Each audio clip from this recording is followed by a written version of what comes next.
किसान डीजल के चलते अपने खेतों में सिंचाई नहीं कर पा रहा है, तो उनका नारा 400 पार नहीं होना चाहिए। इस बार पेट्रोल डीजल 400 रुपये पार हो जाना चाहिए। क्या लग रहा है बिहार में पूर्ण रूप से शराबबंदी है? बिल्कुल नहीं। अच्छा, बिल्कुल नहीं है शराबबंदी, हर जगह मिलता है। हाँ, जाइए आप जहाँ खोजिए वहाँ मिल जाएगा। वो तो कहने के लिए शराबबंदी है। इस बार जब डबल इंजन की सरकार कर रहे हैं तो कम से कम पटना विश्वविद्यालय को तो कम से कम केंद्रीय विश्वविद्यालय बना दीजिए। छोड़िए बिहार विशेष राज्य का दर्जा, आपके बस का बात नहीं है।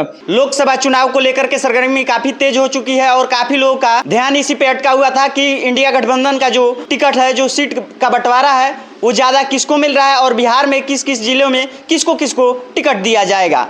और कल ये इंतजार काफी फाइनली हो चुका है। और अभी मेरे साथ गोपालगंज के युवा राजद नेता जिला अध्यक्ष जो दिवाकर यादव जी हैं, इनसे तमाम सारी इन मुद्दे पे बात करेंगे। और सबसे पहले दिवाकर जी, आपका बहुत बहुत स्वागत है मेरे चैनल में। बहुत बहुत धन्यवाद। आपके सब्सक्राइबर, आपके जो भी व्यूअर है, उनको बहुत बहुत धन्यवाद। काफी लंबे समय से ये इंतजार था सीटों के बंटवारे को लेकर के, और इसी बीच सीट का बंटवारा तो हो गया है, लेकिन विपक्षी पार्टियों का कहना है कि जो कि लालू परिवार हैं, लालू जी जो कि हैं, 2.5 अंक से भी कम सीट दिए हुए हैं कांग्रेस पार्टी को। आखिर वजह क्या है?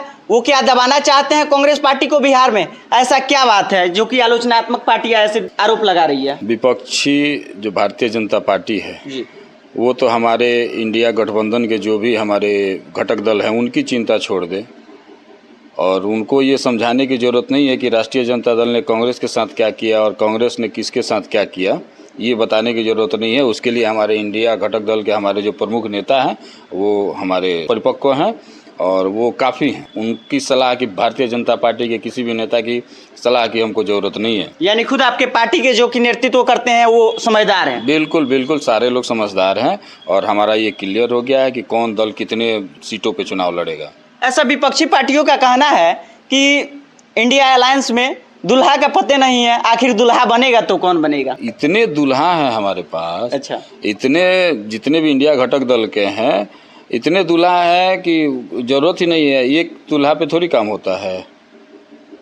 हम किसका, भारतीय जनता पार्टी में मात्र मान लीजिए नरेंद्र मोदी जी दुल्हा बन के पहले से बैठे हुए हैं। हाँ। यहाँ हमारी जिसकी रजामंदी होगी सारे लोग तैयार है। सारे लोग इतने परिपक्व हैं कि किसी को बागडोर दे दिया जाएगा, वो दुल्हा बनने के लिए तैयार है। यानी आपके पार्टी में इतने तेज तरार नेता है जो कि किसी को पद दिया जाएगा तो कोई भी नेतृत्व कर सकते हैं? बिल्कुल बिल्कुल बिल्कुल, किसी भी राज्य में चले जाइए, इंडिया गठबंधन के इतने बेहतरीन नेता, शीर्ष नेता हैं कि किसी को जिम्मेवारी आप दे दीजिएगा, वो दुल्हा बनने के लिए तैयार है। बीजेपी पार्टी के नेताओं का दावा आ रहा है कि अब की बार 400 पार लाना है। क्या वाकई में लग रहा है कि 400 पार उनका सीट संभव है? 400 पार इस बार पेट्रोल का दाम कर देंगे नरेंद्र मोदी अगर आ गए ना। हाँ, सत्ता में जी। तो 400 रुपया डीजल, पेट्रोल, गैस का दाम आप देख लीजिए। जितनी महंगाई इनके कार्यकाल में बढ़ गई है, इतना आज तक भारत के इतिहास में कभी नहीं हुआ था। महंगाई हटाने के नाम पे भारतीय के नरेंद्र मोदी ने सत्ता संभाला था। आज देख लीजिए क्या स्थिति है। तो उनका नारा 400 पार नहीं होना चाहिए। इस बार पेट्रोल डीजल 400 रुपये पार हो जाना चाहिए। लेकिन उन लोगों का तो कहना है, आपकी जब सरकार थी कांग्रेस की, उसके तुलना में महंगाई देखा जाए तो उनका कहना है कि कुछ भी नहीं है। महंगाई यदि बढ़ा है तो लोगों का ये दिहाड़ी भी बढ़ा है, लोगों का मजदूरी भी बढ़ा है। भाई आप जाइए ना, आप गांव में जाइए जी, गांव में जाके पता करिए आज किसान की क्या समस्या है। किसान डीजल के चलते अपने खेतों में सिंचाई नहीं कर पा रहा है। खाद बीज का जो दाम है वो अपने शीर्षतम स्तर पे है। जहां बिहार है, बिहार में गन्ना प्रमुख क्षेत्र है जी। गन्ना प्रमुख क्षेत्र होने के बावजूद आप जाइए गांव में न जाइए, गांव में आपको पता चलेगा। ये चंद व्यवसायी वर्ग के लोगों के साथ उठ बैठ के और व्यवसायी वर्गों का जो बात मीडिया बंधु के माध्यम से चला जा रहा है, वो लोग महंगाई क्या जानते हैं जी। महंगाई आप गांव में चलिए, गांव में आपको पता चलेगा। अरहर का दाल, चना का दाल, चावल, आटा, गैस, ये सब महंगाई की बात है ना, जो आम जनमानस तक जो चीज़ नहीं पहुंच पा रहा है। आप चल के देखिए, जो हम लोग किसान हैं और किसान के पास आप चलिए, यूरिया, डाई, खाद बीज, जितने कीटनाशक थी, ये इनका कितना दाम चला गया। पहले क्या था, आज क्या है। उसके बावजूद भी बाज़ार में ये सब सारी कीटनाशक दवाइयाँ या खाद बीज जितने भी हैं नहीं मिल पा रहा है। इतना महंगाई होने के बावजूद नहीं मिल पा रहा है। इतने कालाबाजारी शीर्ष स्तर तक पहुंच गया है। क्या कालाबाजारी के ही वजह से यूरिया सबको नहीं मिल पा रहा है? बिल्कुल, ये सिर्फ हम नहीं कह रहे हैं। हाँ। हम पार्टी पदाधिकारी हैसियत के होने से नहीं कर रहे हैं। आप गांव में चलिए, इस बात को कोई ऊपर तक पहुंचा नहीं पा रहा है, ना कोई आवाज उठा पा रहा है कि भाई कितने लोग कालाबाजारी में मजबूर हैं मतलब 200-250 का यूरिया लोग 400 रुपया में खरीदने के लिए मजबूर है। किसान क्या करेगा। लेकिन हम लोग जो गांव का मुद्दा है, जो देहात का मुद्दा है, वहां पे भी हम लोग जा करके जो कि विकास होता है, यदि बेहतर विकास होता है, यदि बेहतर विकास देखना हो तो गांव में ही जाना पड़ता है। लेकिन हम लोग गांव का भी स्थिति दिखाने का कार्य करते हैं। अच्छा, एक बात बताइए कि जो चुनाव होने वाला है लोकसभा का, आपकी पार्टी, आपकी गठबंधन किस मुद्दे पे चुनाव लड़ेगी? हम महंगाई कम करने पे, हाँ, हमने रोजगार दिया है, रोजगार के नाम पे फिर लड़ेंगे। हाँ, हमने दवाई, सिंचाई, हाँ, इन सारे मुद्दे पे लड़ेंगे और सारे मुद्दों पे। और हमारे नेता 17 साल बनाम 17 महीना पे हम लड़ेंगे भाई। आप चलिए हॉस्पिटल में चलिए, हाँ, आप युवाओं के बीच में चलिए। ये सिर्फ हम नहीं कह रहे हैं, आप युवाओं के बीच में चल के पूछिए बिहार में कौन है। बिहार में सिर्फ तेजस्वी यादव है। लेकिन जब 3 तारीख को जब महारैली हुआ पटना के गांधी मैदान में, वहां पे जब हम लोग सभी पार्टियों को देखें, एक मंच पर उपस्थित देखें, सभी पार्टी के नेताओं को देखें, तो लगा कि सब कुछ ठीक हो चुका है और बिहार ही नहीं पूरे प्रदेश में बहुमत के साथ जीत होगी।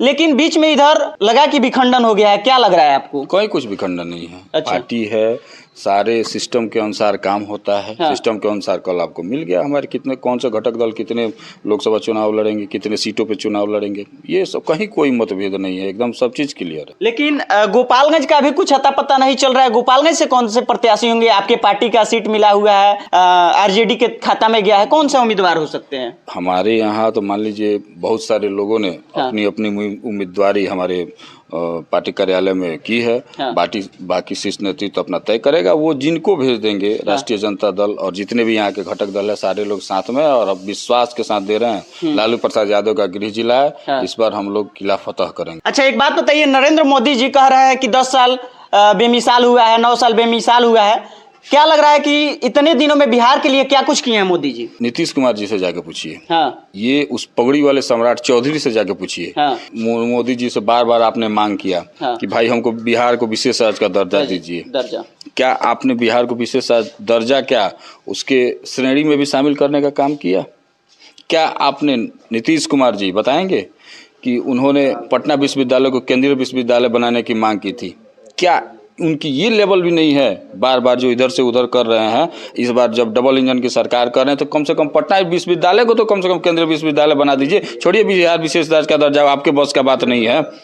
जब हमारी इंडिया गठबंधन की सरकार बनी तो हम लोग विशेष राज्य का दर्जा दिलवाएंगे। लेकिन आप गए हैं ना जी, आप गए हैं, आप बार बार आते हैं जाते हैं, आप जाइए कम से कम पटना। आप कितनी बेइज्जती हुई थी जब नरेंद्र मोदी आए थे। हाँ। और वहां से माननीय नीतीश कुमार ने भरे मंच से कहा था कि पटना विश्वविद्यालय को केंद्रीय विश्वविद्यालय की मांग हम करते हैं। हाँ। एक शब्द आज तक उस पर कोई जवाब नहीं मिला। लेकिन दिवाकर जी जब विपक्ष में रहते हैं, जब आपके पार्टी के गठबंधन में नीतीश कुमार जी रहते हैं, तो लगातार विशेष राज्य का दर्जा करते हैं। लेकिन जब चले जाते हैं नरेंद्र मोदी जी के साथ तो नहीं कुछ कहते हैं। तो ये नीतीश कुमार जी बताएंगे ना जी। हाँ। हम लोग तो साथ में हैं। हम लोग, आप जहाँ जिस मुद्दे पे आप खड़े रहे, हाँ। हम लोग साथ में थे। तो आपने शराबबंदी पे हम लोग को खड़ा किया। हाँ। हम लोगों के रीजन में जितने शराबबंदी जितने अच्छे तरीके से चला, हाँ। और हम लोगों ने जो मानव श्रृंखला पूरे बिहार में बनाया था, अपने आप में भारत में एक विश्व रिकॉर्ड है। हाँ। और जब से राष्ट्रीय जनता दल अलग हुआ, हाँ। तब से देख लीजिए क्या स्थिति है। क्या लग रहा है, बिहार में पूर्ण रूप से शराबबंदी है? बिल्कुल नहीं। अच्छा, बिल्कुल नहीं है शराबबंदी, हर जगह मिलता है। हाँ। जाइए आप जहाँ खोजिए वहाँ मिल जाएगा। वो तो कहने के लिए शराबबंदी है, कहीं नहीं है। एक बात बताइए दिवाकर जी, शराबबंदी जो नियम है उसे लागू रहना चाहिए या चालू कर देना चाहिए? देखिए, ये 2 स्तर का बात हो गया जी। और बहुत बड़ी बात है। लोग कहने में इसको गुरेज करते हैं जी। हमारी पार्टी, हम लोग समर्थन करते हैं कि भाई शराब बंद होना चाहिए। जी। क्योंकि मानवता के हिसाब से जिस तरीके से हिंसात्मक कार्रवाई, हिंसा होता था, शराब पीने के बाद अपराध चरम स्तर तक था। शराबबंदी हुआ, चलिए भैया मान लिया इस चीज़ को। लेकिन जिस तरीके से निगेटिव रूप में शराब और बिहार में एंट्री हो रहा है और जिस तरीके से राजस्व की हानि हो रही है, उस हिसाब से अगर देखा जाए तो शराब को बिहार में चालू कर देना चाहिए। यानी नीतीश कुमार जी से जब पूर्ण रूप से शराबबंदी नियम लागू नहीं हो रहा है तो उसे चालू कर देना चाहिए। बिल्कुल। ये आपका विचार है? बिल्कुल। अच्छा। अगर आपसे नहीं बंद हो पा रहा है तो पहले तो आप लागू करिए उसको, अच्छे से कड़ाई से जितना कर सकते हैं करें। अगर आपसे नहीं होता है तो अब तो भाई तो बिल्कुल राजस्व की हानि है।